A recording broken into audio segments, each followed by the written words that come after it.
The Circle of Knowledge podcast is brought to you by Amplified Minds, helping entrepreneurs and professionals achieve their goals and aspirations by sharing a wealth of knowledge to you, our community of achievers.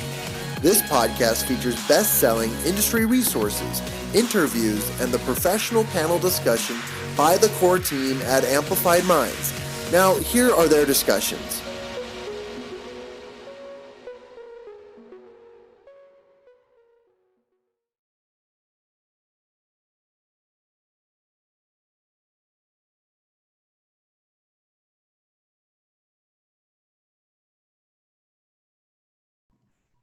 Hey, everybody. Welcome back to the Circle of Knowledge podcast. It's been a hot minute, just a couple of days, but I really did miss you, and I'm looking forward to today's conversation. I had a few days of break, which I got to work on some things in order to prepare for a speech. I'll actually be speaking on stage tomorrow, which is, what is tomorrow? Tomorrow will be June 19th, 19th or 10th, the 10th month. What is the 10th? What is that? What is that? The Juneteenth, there we go, Juneteenth. That's the holiday, the unofficial holiday. But on Juneteenth, I'll be speaking on the Female Entrepreneurs Empire stage with Miss Alyssa Camacho.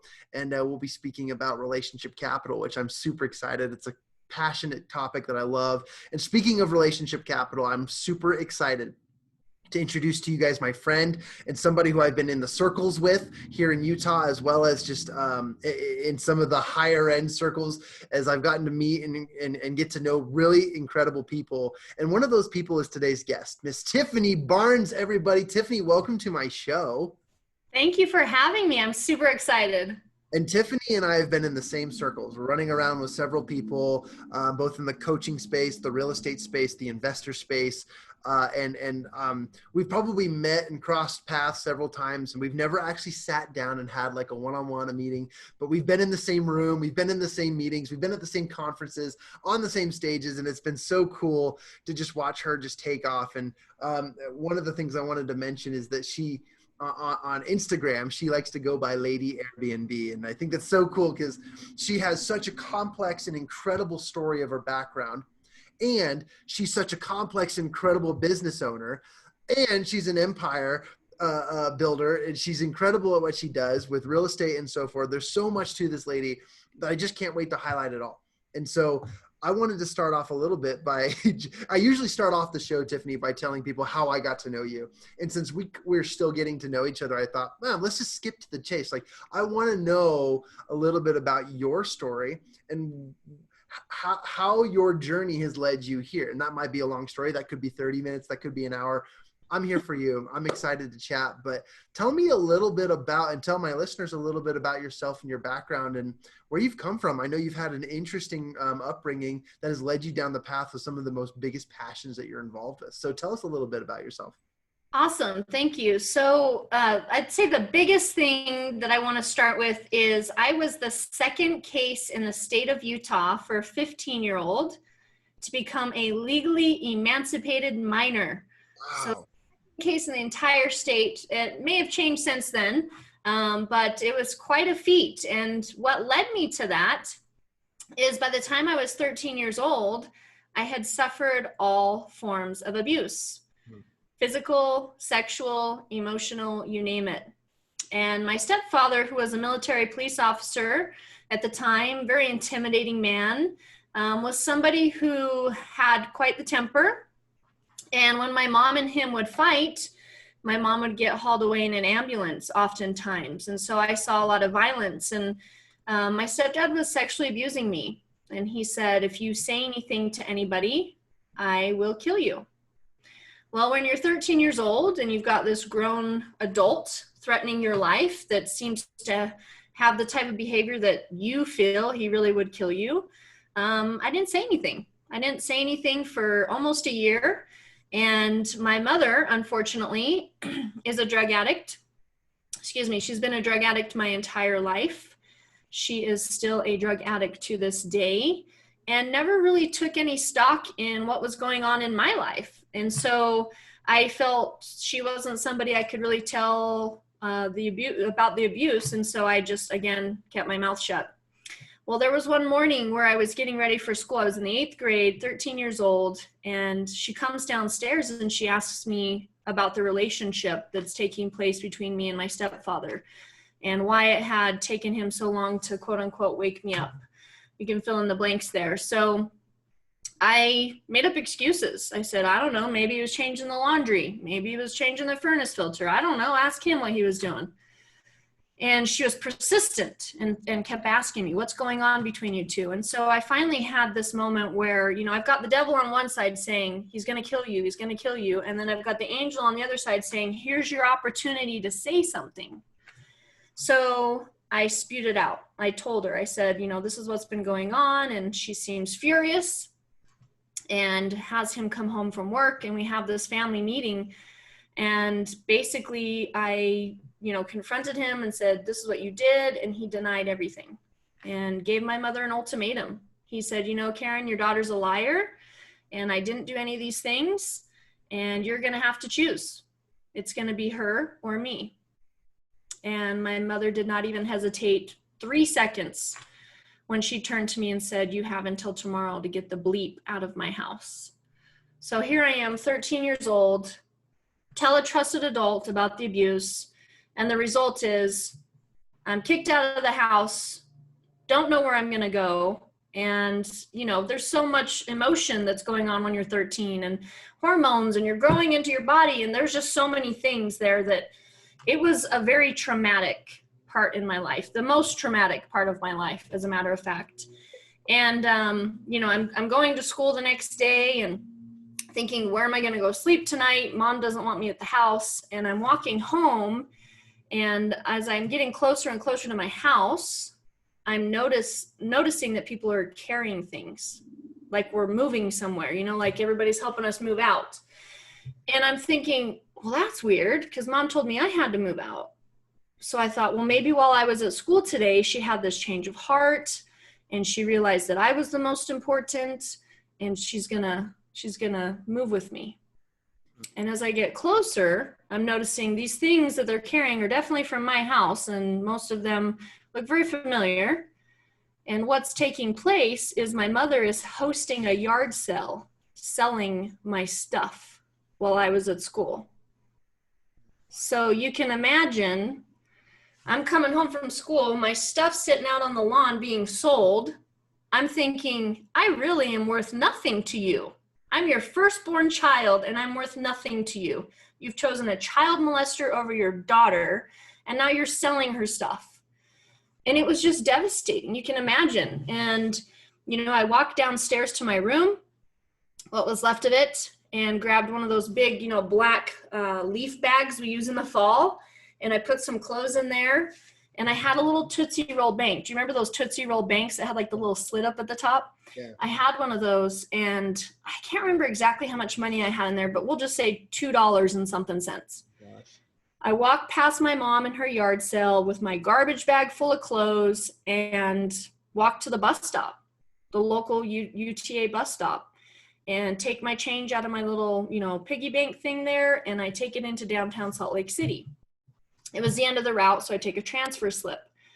Well, I'm staring at these buildings in downtown Salt Lake City, which seem enormous to me at the time. It gets dark pretty early in October, which is when this happened. And so I'm thinking, I need to find somewhere to go quick. And the reason I point that out is I didn't have this option of, well, let me just call up my aunt or my uncle or my cousin and go stay with them, because a lot of my family are either drug abusers themselves or abusing their children themselves or incarcerated. I literally felt I didn't have anywhere to go. So I take my transfer slip, I hop on the 70 bus and go up to Layton, Utah, which is where my biological father is living. Well, as I'm sitting in the back of this bus, imagine my little bag next to me, and I'm staring out the window and I'm thinking, am I even doing the right thing right now? And the reason I thought that is because from my earliest memory until my parents divorced when I was 7, my father was very physically abusive towards me. So I was worried I was trading one evil for another, if you will. Yeah. Well, because my dad takes me in, he takes on a second job and I become a latchkey kid. And if you don't know what a latchkey kid is, it's basically, I always wore a chain with a key around my neck because I had to let myself in and out of the house because my dad wasn't there. My dad was busy working his job. So I spent a lot of time alone. Worst thing that could happen to me is spending that much time alone after all this trauma had just happened. Right. So I become suicidal. I become anorexic. I thought I was the most disgusting person on the planet. I didn't want to look in the mirror. I thought, if the woman that gave me life doesn't even want me, what's the point? Why should I even be here anymore? And it goes back to that devil and the angel. I wake up one morning and I have this devil on one side that says, end your life. Today's the day. Just get it over with.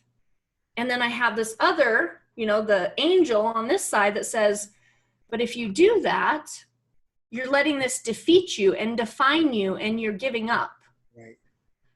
And so I realized that it was time to reach out and get help. And for me, that was a biggie, because I always thought asking for help was the weakest thing, because I always thought I had to be so independent. And I started working with a social worker. For 2 years, it took me 2 years to get myself right here and here, to actually like who I saw in the mirror, to actually think, I'm worthy to be on the planet too. And then I went on that journey of becoming emancipated. So I told you I won the emancipation. Yep. And when I won that emancipation, I made myself a promise. And it's a promise I have never broken to this day, 23 years later. That promise was I was going to live my life to be everything that my parents were not. I didn't want to be a high school dropout like them. I didn't want to be a teenager pregnant like them. I didn't want to be hooked on drugs like my mom. There's so many things. I was taught at a young age. My mom would lock me in a closet full of booze and tell me I had to drink X amount before I could get out of the closet, because she'd be doing things on the other end. Or she'd hand me a cigarette and say, here, go light this for me. Or, I was taught sex and alcohol and drugs are perfectly fine. So I trained myself to be the opposite of that. And it's a promise that I haven't broken to this day. So if you can imagine, in high school, I could check myself in and out of school, which was crazy looking back at it now. Like, I remember I walked into my Spanish class, Miss Linares, and I write this note: please excuse Tiffany Barnes for being late. Thank you, Tiffany Barnes. And they'd have to accept it.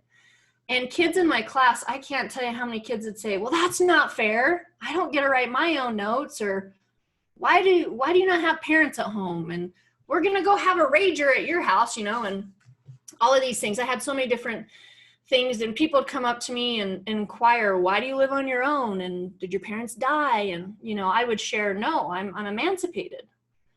And a lot of kids didn't know what that meant. And so I'd explain it to them and kind of share why, which was because of the abuse. And there were so many of my peers that were coming out of the woodwork saying, I'm being abused and I haven't told anybody. Help me. Or they know someone who's being abused. And there was like this light bulb moment where I said to myself, this is the reason I didn't take my life.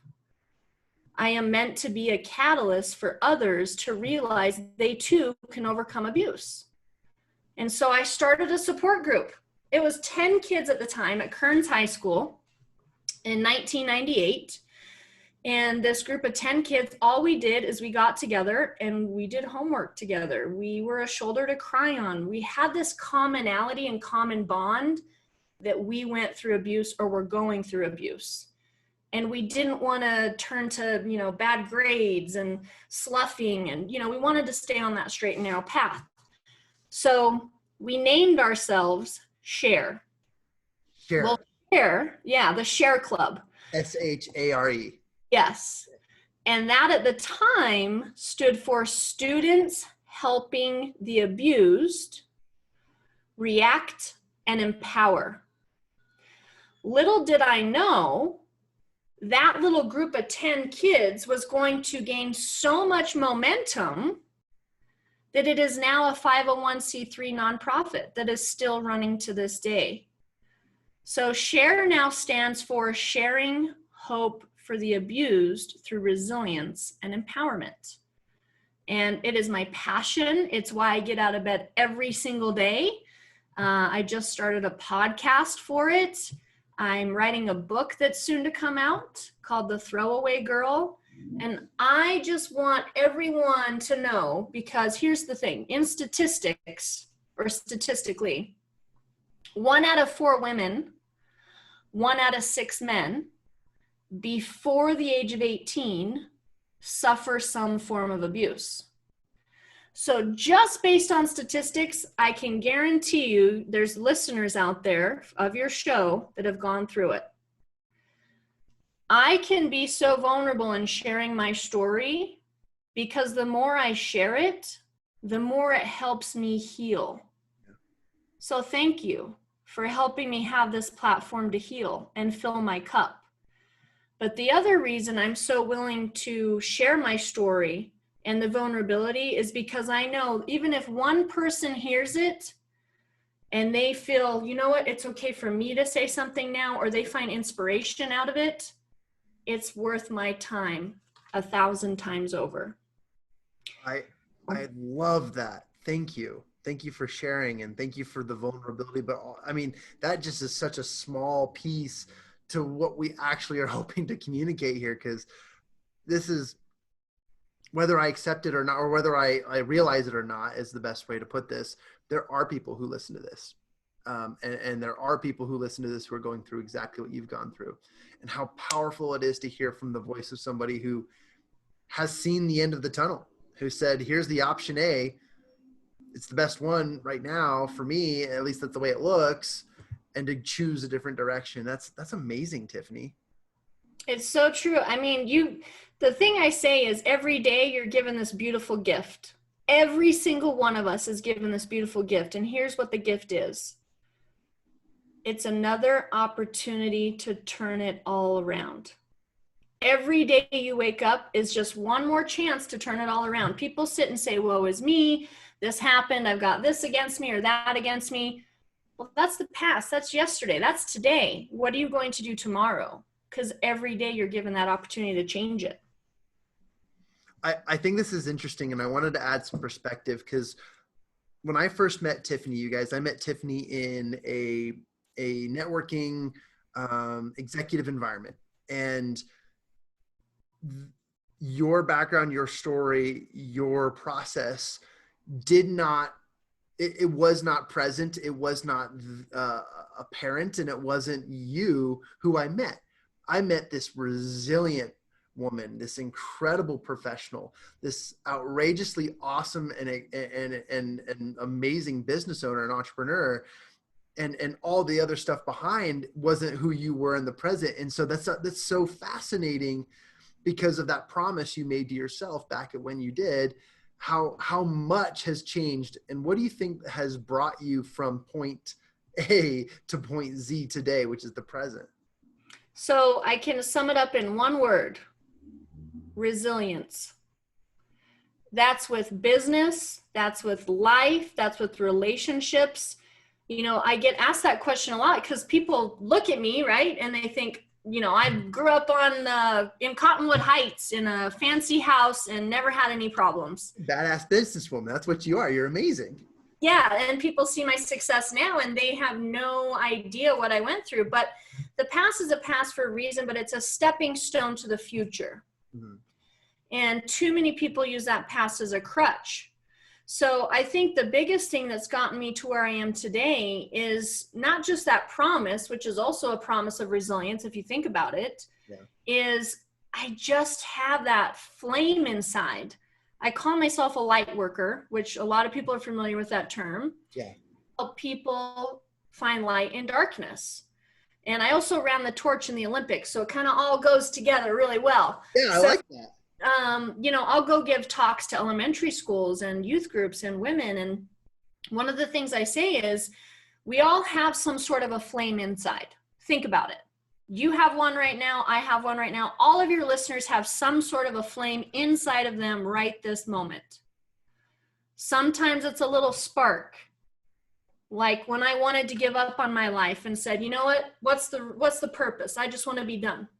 It could be even in your business is failing and your family can't pay their bills and your marriage is falling apart and you've got just a spark left. Or maybe it's a roaring, raging fire. Like when you get excited about something, when you have passion.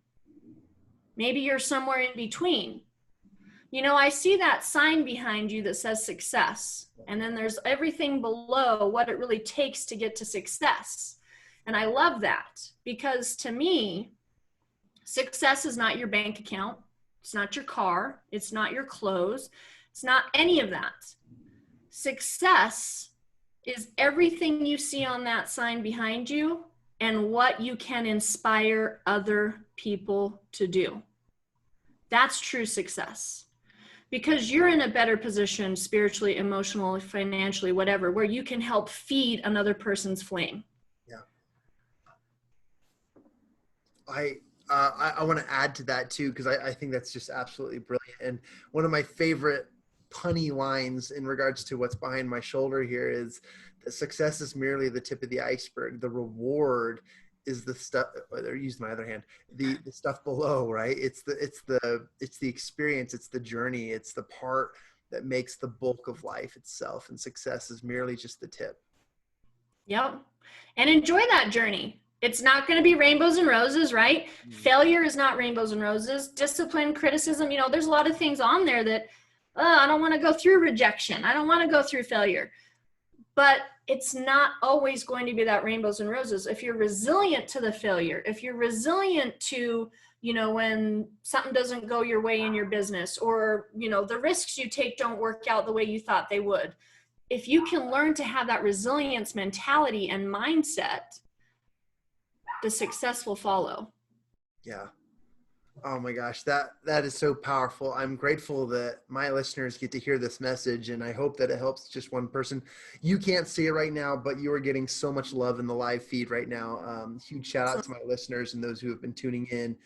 Lots of love and comments. I'll share those with you later so you can see them. And if there are anybody who are listening right now that are going through something similar, or even an inkling of, or even worse, just know that you without knowing too much about Tiffany, I bet I could come up with the word resilient as to describe her, just with who she is, how she holds herself, how she behaves, how she conducts herself in person, and just how incredible of a person she is. I want to know just a little bit more and share a little bit more with my listeners about S.H.A.R.E.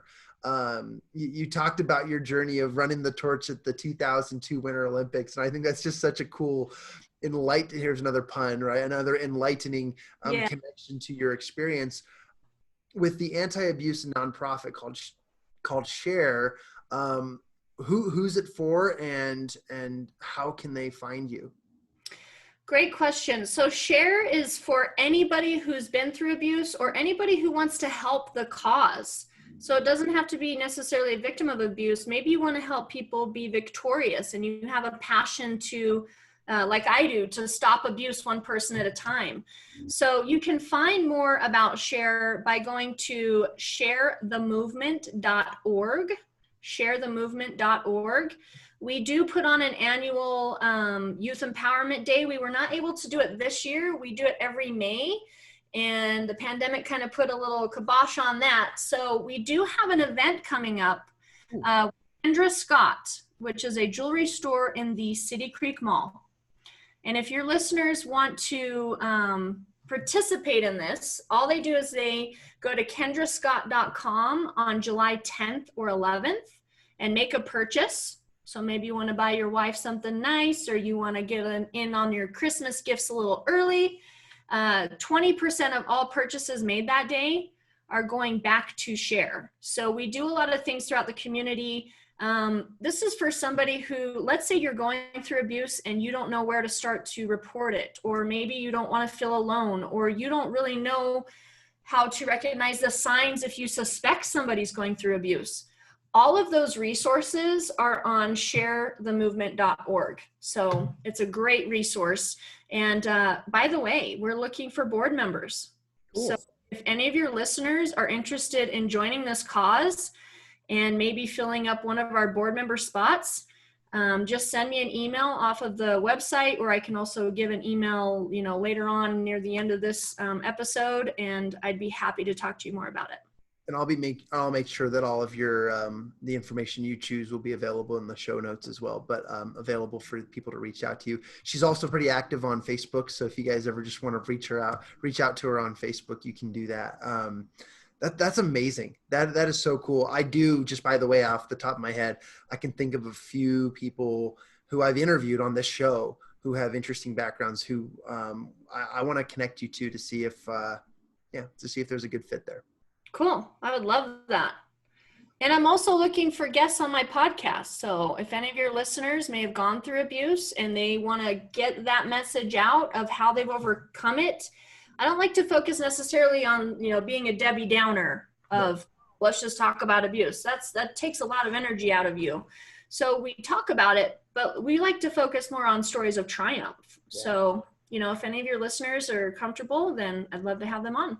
And out of curiosity, Tiffany, because you mentioned it in the statistics, right? Every 1 in 4 women, every 1 in 6 men endure some sort of a form of abuse before what, age 14, you said, age 13? Okay. And because of that, especially, and I'm not going to give Utah its own passive way, but especially in a culture like ours, very religious, and I would say other religious cultures too, Catholic cultures on the East Coast and so forth, some very, very thick culture states. With that being said, there's definitely a huge need for education. Now, I'm a board member of a cannabis and CBD group, and I'm not a cannabis user or anything like that, but I do understand it and the science behind it, and I recognize that the education in a cultural environment is extremely important because awareness, understanding, and education is vital. And so for your show and for your awareness and for S.H.A.R.E, how important is it for not just victims or let's not use that word. Let's use recipients and let's talk about people who've experienced abuse. How much more important it is for those people as well as people just to know the signs or know what's going around or what's happening to their neighbor or their friend at school or how to cope and deal with it. What would you say is your mission in part to help educate more people on this? Well, it's severely important, John. And here's the thing is you mentioned Utah as a state. Mm-hmm. Utah is the #1 state in the country for sexual abuse. So right? Yeah, let's eliminate that whole because you're absolutely right then. Yeah. So it's huge in the state of Utah. And so my passion locally is to bring more awareness to it. I mean, we're in a society now with like the Me Too movement and things like that have taken place in the last couple of years. People are feeling more comfortable to talk about it. Whereas, maybe 10, 20 years ago, it was more swept under the rug. Mm-hmm. And here's my philosophy. This is going to sound a little harsh, but if you know about abuse and you don't say anything about it, you say, oh, I don't want to break up that family, or, oh, I don't want to meddle in their business, or that's not for me to get involved. I say, shame on you. Yeah. Because that doesn't make you any better than the abuser themselves. That's harsh for me to say. I get it. That's bold. But it's true. If you know about abuse and you don't say anything, you're condoning it. You might as well be the abuser. So my passion is I want people to realize it's okay to say something. There's resources out there. There's more resources than you know. There's more people who've gone through it than you know. Please speak up. That's why my podcast is called Speak Loud Podcast. I want to speak loud. I want to speak up. This is a movement, and get out there and let's stop this. Is it going to end in my lifetime? No.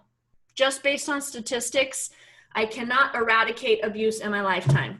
Even if I was Mother Teresa and that's all I did every single day. But I know that I'm causing a ripple effect, and your listeners are causing a ripple effect when they come out and they say something and they share that content and they share what's available. and that's what it takes to at least make a difference in it. I love that.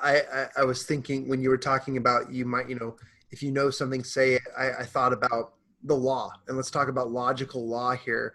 If you know of somebody who murdered somebody and you don't tell the authorities, you become an accessory to that murder, which means you are now part of that.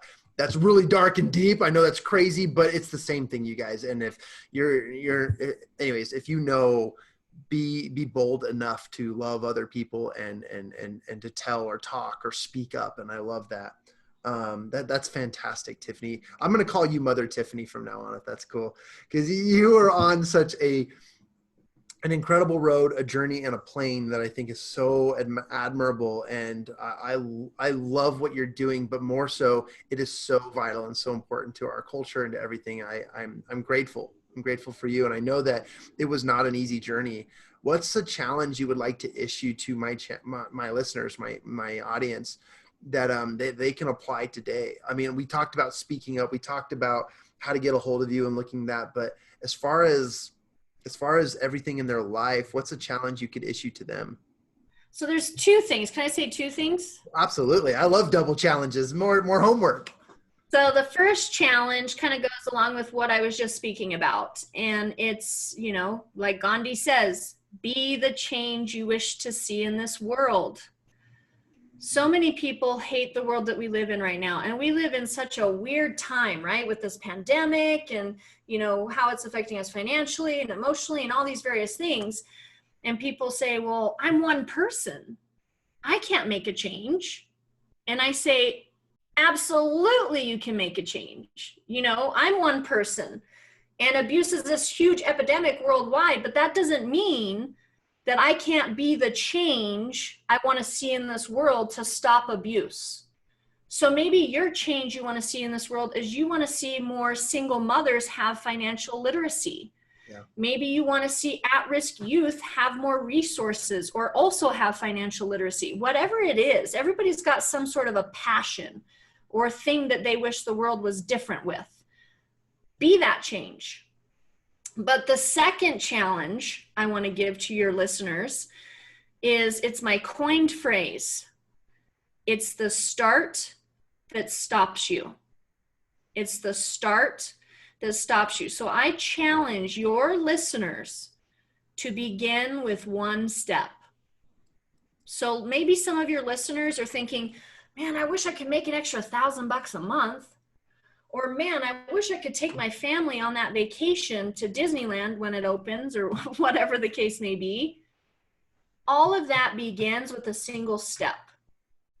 So let's say, for an example, you want to go out there and you want to make an extra $1,000 a month. Well, what is your first action step? Write it down. Develop a plan. Once you take that first step and you realize, oh, I didn't die. I didn't get hurt. I'm not going to eat out of garbage cans. You realize, oh, okay, let me take that second step, and then the third step, and then you've got a momentum going. So I challenge your listeners to take that first step of action towards anything that they want to change in this world. That's amazing. Thank you for issuing that challenge. And you guys, it's so simple. Take one step closer. We've actually talked about this on the show probably once every week. We talk about the step process. And so this is not new to my listeners. And I appreciate that, because that constant, continuous reminder in every area of your life, whether it be turmoil and trial, or it be struggle and challenge, or it be fierceness and overcoming challenge and winning, like whatever it might be, resilience is that, and that we can emulate from Miss Tiffany Barnes. There's so much more to who you are than that. And I wanted to just take a moment here, and we'll kind of wrap up in a few minutes, but I do want to highlight you as your professional. You are doing so many incredible things and share and helping this movement and speak. And now where I lost it, the Speak Loud podcast, like that's incredible. That's exciting. Tell us a little bit about where you're at in the real estate world, because that's another part of your life. That's a major part of your life. And when I first met you, that was like the part of your life. I was like, dude, Tiffany's the Airbnb lady. She is the rental lady. She is the real estate mogul. It's so good to know Tiffany. So tell us a little bit about your journey in the real estate world, and maybe even bridge that gap of where you came from starting this foundation for working and advocating for what you do, but also being an admirable professional in our world. So real estate is a huge portion of my life. It's about half of my life. I've been doing it for 17 years. So kind of a long story short, I was waitressing in high school, one of my 3 jobs that I had. And I had a guy that kept coming in that was always dressed really nice, like suspenders and cufflinks. And you could tell, he had some money. He was doing well for himself. And he was one of my regulars. He always requested to sit in my section. And when he would come in, he would always have a different client with him and was always talking real estate. Well, for me, real estate was like the ultimate. I grew up in a house that we didn't own. A lot of my family members rented. I was bounced around a lot as a child. So for me, that was like the ultimate goal, to be a homeowner. Like, you've made it when you become a homeowner. So one day I got some gumption and I said, his name was Matt. And I said, hey, Matt, every time you come in here, you're talking real estate. Like, what do you do in real estate? I'm curious. Are you a realtor or what do you do? And he said, no, I'm a real estate investor. And I'm also a real estate mentor. I help people learn how to invest in real estate. And I'm like, yes, I've hit the jackpot. You're going to teach me, right? And he's like, well, yeah, but I charge for it. And I'm like, well, you're like, oh, crap. I'm going to take my tip money to get home and buy some milk and bread. How am I going to pay for a mentor? So I think he was charging like $10,000 or something, which was way beyond what I was capable of paying. And it discouraged me. I thought, so it does take money to make money. This sucks. I don't have money. How am I going to make money? And I let it get me down for a little bit, right? And I kicked it around in my head. And I'm like, man, there's got to be a way. There's got to be a way. And I don't remember how much time went by. We'll say a few weeks or a month or whatever. And the next time he came in, I was like, hey, Matt, I've been thinking about your mentor thing, and I know you charge for it. I don't have the money, but what I do have is time, and time is money, right? And he's like, well, yeah. And I said, here's what I'm willing to do. Just if you'll let me be around you, I will do the things you don't want to do. I'll vacuum the carpets. I'll make you coffee. I'll go to the post office. I'll drop off your dry cleaning. I'll do all those assistant type things that you don't want to do. Just let me be around you. He's like, just let you be around me? And I'm like, yeah. Because I knew in my mind, birds of a feather flock together. So if I hang around millionaires, even if I get a little crumb, he was well into being a millionaire. If I just get a little crumb on the floor of the piece of success that he has, it's a building block. It's a stepping stone. It's a golden nugget for me. And I did that. I volunteered my time on top of having 3 jobs and literally gave of my time for free just to be around him and to hear the conversations he was having and to hear the lingo. And, he saw my work ethic. And after about 6-ish months, he said, okay, I'm going to show you how to do your first transaction. I don't call real estate deals because it sounds like slimy to me to say deal. It sounds like I have a deal for you. I'm a used car salesman. So I call them transactions, by the way. And so I did my first transaction and I made like $3,000. Basically what I did is I flipped paper. For those of you who know real estate that are on this show right now, I put something under contract and I did like an and or assigns. I assigned my option to purchase and I made $3,000. To me, that was huge. Then my second transaction, I did like 4,000 something and, started to build up. And then became a millionaire at 28 years old through real estate. So I started out just flipping contracts. And then I started doing like wholesaling. Then I started doing flipping.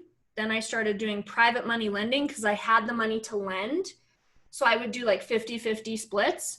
You flip the house, I'm the money, we split profit 50-50. I was traveling the world for 40 weeks a year, giving presentations on various stages, telling people how to invest in real estate. But I wanted to have something that was a little more fulfilling. So I started up LoveWealth Academy, which is, how we met. And now my passion is Airbnbs. It's the revolution of real estate in my mind, in my opinion. What happened was I was a landlord. I had to answer the phone in the middle of the night if something broke. I had to chase the rent payments, all that stuff. And I had a property up here in Rose Park, and the tenant, I had to evict her. Christmas time came around. She wasn't paying the rent. I'm like, oh my gosh, she's got kids. I don't want to evict her. It's so hard not to feel sympathy for these people, but it's a business. And I let it go on for like 3 months, like all these excuses. And I'm like, wow, first of all, I either need a property manager because I can't be the person involved anymore because my heart's too into this, or I need to go another direction. So I evict this tenant. Unfortunately, she causes about $7,000 worth of damages, and I have to take her to court to get a judgment for all the damages, which I won, and then I had to garnish her wages. That's a terrible feeling. I don't like it. It's not what I signed up for. I mean, it's not fun. So I'm thinking to myself, okay, I can take $7,000 and get the house back up to rentable condition and start this whole process over with a new tenant. Or I keep hearing about this Airbnb thing. Well, Rose Park is close enough to downtown. It's close enough to the airport, close enough to the freeway. And it's like North Rose Park, by the way. We'll just put that out there. Yeah, for those who know that area. It's in bad. I mean, it's the nicer part of Rose Park. And 4-bedroom, 2-bath house. And I thought, let me just put it up on Airbnb. I'll spend maybe an extra $5,000 furnishing it. So I did it. I took the plunge. I didn't have anybody mentor me. I did my due diligence, of course, and looked to see what everybody else was getting and what the process was and all that good stuff. And ended up being really successful at it, renting it out just $99 a night. Think about that. $99 a night, 4-bedroom, 2-bath. What hotel can you get for $99 a night? This is like a whole family can stay there. And I went from making, I think I was charging that tenant about $1,550 a month to averaging anywhere from about $2,800 to $3,500 a month with Airbnb. I'm like, yeah, I'm doubling my income. This is sweet. So now I'm waiting for the other leases to run out on my other long-term rentals so I can convert them into short-term rentals. So one thing that I do is I put on workshops for people who want to learn how to get into Airbnbs. And right now that's been kind of put on hold. My last one was on Leap Day. But I also do stuff like this over Zoom where I can show you how to turn a room in your house into a source of income through Airbnb, or how to convert an entire long-term rental into a short-term rental. So it's something that's been phenomenal for me. And even during the pandemic, I'm booked out to 2021. I lost some reservations for sure. I lost probably about $8,000 in reservations. But now what's been kind of really cool for me is I've pivoted. That's the word of the year, right? Yeah. I've pivoted and I'm like, okay, well, traveling nurses are going to need a place to stay right now. So I then listed on Nurse B&B. And so now I'm accommodating traveling nurses, and I help people who are looking to get into a home. This is kind of like a transition for them. So they'll come stay at my Airbnb for a month while they're waiting to close on one home because they just sold another. I mean, it's been awesome to be creative and pivot, but luckily I haven't taken a hit like a lot of other people have. So, right. Yeah. I want to take a moment and honor you again, Tiffany, because you're just brilliant and amazing. And I feel like if you take those two words together, it creates resilient, because that's just you and who you are. That's going to be your book one day. And I want to take a moment and just have my listeners recognize that we talked about two sides of your life. We talked about the past and the passionate journey that you're on to promote incredible results and solutions for people who are experiencing abuse. Yes. And there's this real estate side to you. And I want my listeners to just recognize the equalness in your passion for both. You are a businesswoman, you're resilient, you're passionate about helping and saving people and being a movement and it was equal. And how cool that was. There was no difference. There was no lesser or more. It was just, I'm so excited and passionate and incredibly passionate about what I'm doing. And that's just who you are. And that's the Tiffany I know. And I know it's the Tiffany that you always are. And I know that that's just so cool to see. It's so cool for me to see, for me to observe. And I just want my listeners to see it, hear it in your voice and your tone, and how they portray the message that we give them through this episode. And I just wanted to recognize that, because you are awesome. You're amazing. How do we know? How do we get a hold of you if we want to find out more about these workshops or these events or some of these ways that we can learn about what you're doing and get involved in real estate, or learn more about S.H.A.R.E and stuff like that? So as far as S.H.A.R.E goes, you can just go to sharethemovement.org and find out, what's going on, what kind of stuff we have on the calendar. Speakloudpodcast.com is for my podcast. And if you want to have maybe a one-on-one consultation with me or attend any of my workshops, you can always go to CoachTiffanyBarnes.com. CoachTiffanyBarnes.com.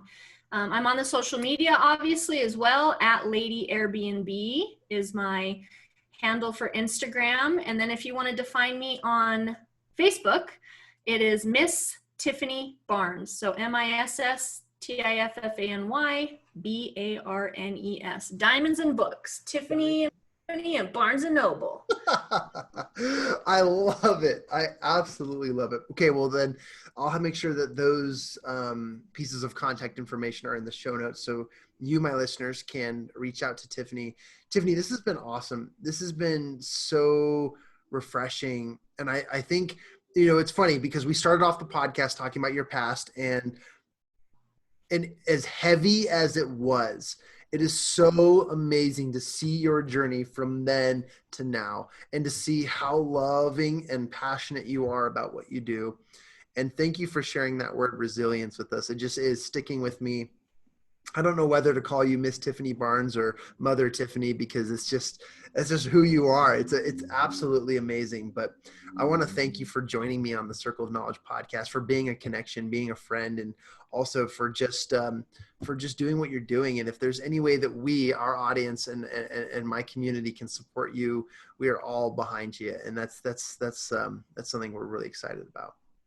That means more to me than you know. Thank you so much. I am thrilled to be on the show, and also, just like I say, to have this platform to be able to share my message. So thank you so much. Awesome. Well, I appreciate you guys, everyone listening. The information to reach out to Tiffany is in the show notes, or you can find it on the Circle of Knowledge podcast based off of anchor.com anchor.fm/Circle of Knowledge. You can also find us at amplifiedminds.com.